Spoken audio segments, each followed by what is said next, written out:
Welcome back to the channel. Today I'm going to do a special request that is on the Subaru Legacy. Since I've not been able to get a hold of the car, I'm going to show you some pics, video here and there. I hope you enjoy. Be sure to comment down below what car you think I should do next. The Subaru Legacy was first introduced in 1989. It's come a few generations. I believe the recently launched 2022 version should be the 7th generation. But I'm going to take you through the first, the third, the fourth, and the fifth generation for today, because I believe those are the ones that are readily available in the country right now. So how about we skip the first two generations, fast forward to 201. The Subaru Legacy came in two variants, or rather two engines. There was the sedan and the station wagon version. And they came in two engines, that was the EJ20 and EJ25. So the EJ20 was a 2-liter engine which produced 135 horsepower and 184 Newton meters of torque. The 2.5-liter EJ25 engine, which was the non-turbocharged, produced 165 horsepower and 225 Newton meters of torque. During this era, cabin air filters also came with the Subaru Legacy. And also the Outback Legacy was introduced. It came with a raised roof and also tons of boot capacity.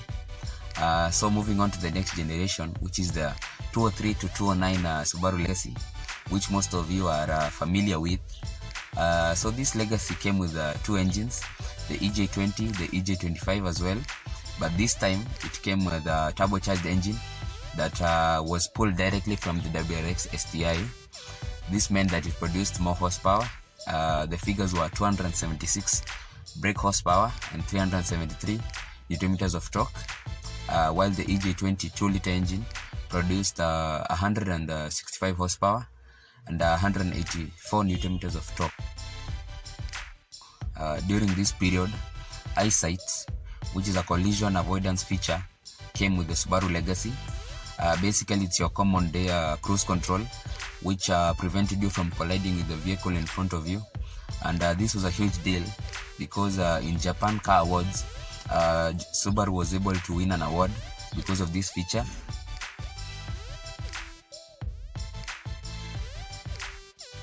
In the Subaru Legacy, between this era of 203 to 209, you're able to get lane departure assist to keep you from swerving to the other lane, which is a safety feature, so it was pretty useful.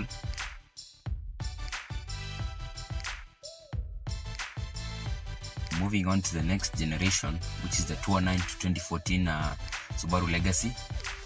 So this particular one came with the same eyesight feature, but this time you had two front facing cameras which were mounted on the windscreen, which were to allow or to assist with measuring the distance between you and the next vehicle, which is more of adaptive cruise control.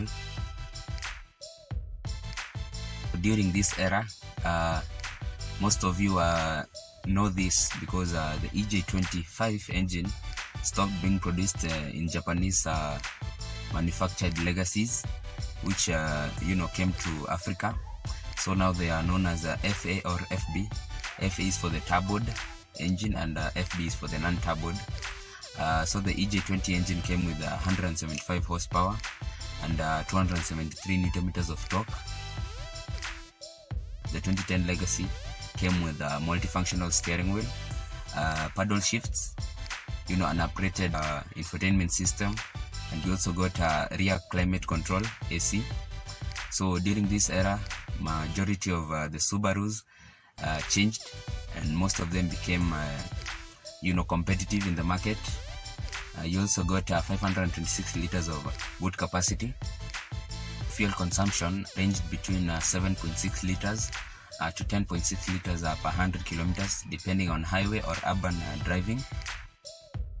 Also, in the 2010 Subaru Legacy, you had an extra function which was called the SI Drive, which is basically a range of driving modes that allow you to be economical or sporty, depending on various conditions. There were three of them. One of them was intelligent, The second was Sport, and the third was called Sport Sharp.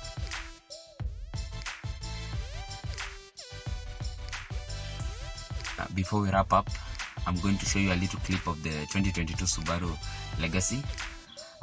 Tell me your thoughts in the comment section down below, and I thank you for watching.